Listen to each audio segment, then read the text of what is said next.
Hello class 12th students. Basically हम लोगों ने अभी तक आप लोगों के 3 ही लेक्चर्स हुए थे। होपफुली आप लोगों ने वो देख लिए होंगे और बहुत ज़रूरी है कि 12th वाले बच्चे ज़्यादा सिंसियर हो अपनी स्टडीज़ के लिए, क्योंकि कोर्स बहुत ज़्यादा लेंदी है। कोर्स लेंदी है तो हमें उसे जल्दी पूरा करना भी पड़ेगा, इसलिए बेटर कि साथ साथ चलो, वरना वीडियोस जल्दी अपलोड होते जाएंगे और आप लोग का कोर्स नहीं हो पाएगा। तो अभी मैं आप लोगों को इस लेक्चर में, लास्ट लेक्चर में हमने रिफ्लेक्शन कंप्लीट कर लिया था। रिफ्लेक्शन हमारा पूरा टॉपिक वहाँ कंप्लीट हो चुका था। आप लोग के कोई रिप्लाई नहीं आए हैं अभी तक मेरे पास, तो मैं ये मान के चलूँगी कि आप लोग को ये सब आ रहा है। अगर कोई डाउट्स हैं तो आप मुझे पर्सनल व्हाट्सएप पे मैसेज कीजिए। सो दिस इज़ और रिफ्लेक्शन जो हमने देखा था, रिफ्लेक्शन कैसे होता है, फिर लाइट की क्या क्या कैरेक्टरिस्टिक्स पे रिफ्लेक्शन कैसे इफ़ेक्ट छोड़ता है, उसके बाद कलर्स पे क्या इफ़ेक्ट छोड़ता है, डेविएशन क्या होता है, regular reflection, irregular reflection, mirrors जब एक दूसरे से कोई पर्टिकुलर एंगल बनाते हैं तो कितनी नंबर ऑफ इमेजेस बनेंगी, और उसके बाद हमने इमेज बाय प्लेन मिरर, हमें ऑब्जेक्ट अगर एच हाइट का है तो हमें कितनी हाइट का मिरर चाहिए। उसके बाद हमने स्फेरिकल मिरर्स के बारे में पढ़ा था। स्फेरिकल मिरर्स के बारे में आप लोग क्लास 10th में भी देख चुके हैं। उसमें रेस फॉर्मेशन, मैग्निफिकेशन कैसा होता है, what is the magnification, what is the mirror formula. 12th में जो हमारे लिए इम्पॉर्टेंट था वो ये था, the derivation of mirror formula and derivation of r is equals to 2f।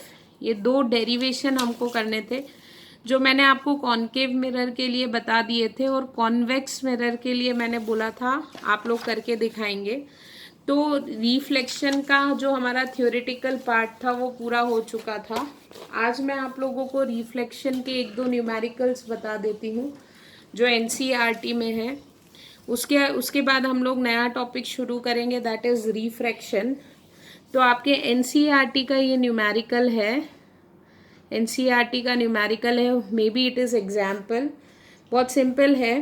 क्या क्या गिवन कंडीशन है, एक ऑब्जेक्ट है जो प्लेस्ड है 10 सेंटीमीटर पे, फर्स्ट केस में दिया है the object is placed at 10 centimetre, मतलब u इज इक्वल्स टू, क्योंकि ऑब्जेक्ट हमेशा माइनस में होगा, तो चाहे कोई सा भी मिरर हो, ऑब्जेक्ट हमेशा नेगेटिव डिस्टेंस पे होता है।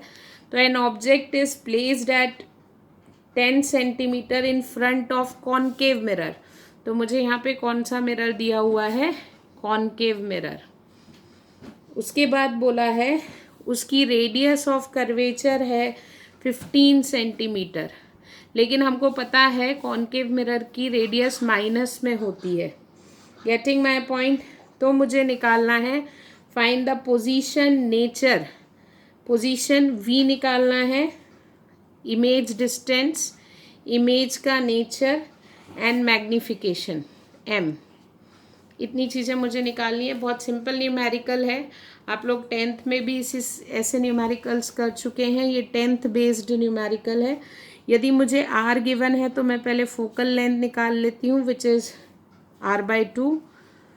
So this is -15/2 and that is -7.5 centimeter. So this is our focal length. अब मुझे मिरर फॉर्मूला पता है, 1/f is equals to 1/v plus 1/u। इस मिरर फॉर्मूले से मैं v की वैल्यू निकालूंगी and that value is -30 centimetre. So ये मेरी फोकल लेंथ निकल गई है, ये मेरी इमेज की डिस्टेंस निकल गई है। इमेज डिस्टेंस मेरी माइनस में आई है, माइनस में आई है, यानी कि इमेज यहाँ बन रही है, यहाँ, क्योंकि कॉनकेव मिरर के किसी भी डिस्टेंस में, किसी भी केस में यदि इमेज डिस्टेंस आपकी माइनस में आती है तो ऑब्वियसली वो इमेज कैसी है, रियल एंड इन्वर्टेड। ठीक है, ओके। तो यहाँ पे हमारी real and inverted image form होगी। उसके अलावा हो सकता है आपको रे डायग्राम भी बनाने बोला जाए, तो हम यहाँ पे एक बार रे डायग्राम देख लेते हैं। यहाँ पे रे डायग्राम यदि देखा जाए तो इट लुक लाइक दिस। हमारी रेडियस है 15 सेंटीमीटर, तो यहाँ से ये डिस्टेंस हो गई 15 सेंटीमीटर। ये हमारा फोकस हो गया। हमारा ऑब्जेक्ट 10 सेंटीमीटर पे रखा है, तो ऑब्वियसली हमारा ऑब्जेक्ट सेंटर और फोकस के बीच में होगा। This distance is 10 centimetre and this distance is 7.5। Getting my point? Okay. अब आपको ये केस पता है, जब ऑब्जेक्ट सेंटर और फोकस के बीच में होता है तो ऑब्वियसली आपकी इमेज सेंटर के पीछे बनती है। तो आपकी इमेज यहाँ कहीं पे बनेगी and this distance is basically 30, मतलब double of radius. This is A B, this is A dash B dash. Getting my point? Magnification बोला है, मैग्नीफिकेशन होता है -v/u। तो यहाँ पे माइनस फॉर्मूले का है, इसके बाद ये -30 सेंटीमीटर अपॉन -10।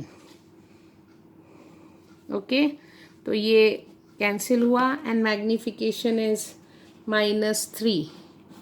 मैंने आप लोगों को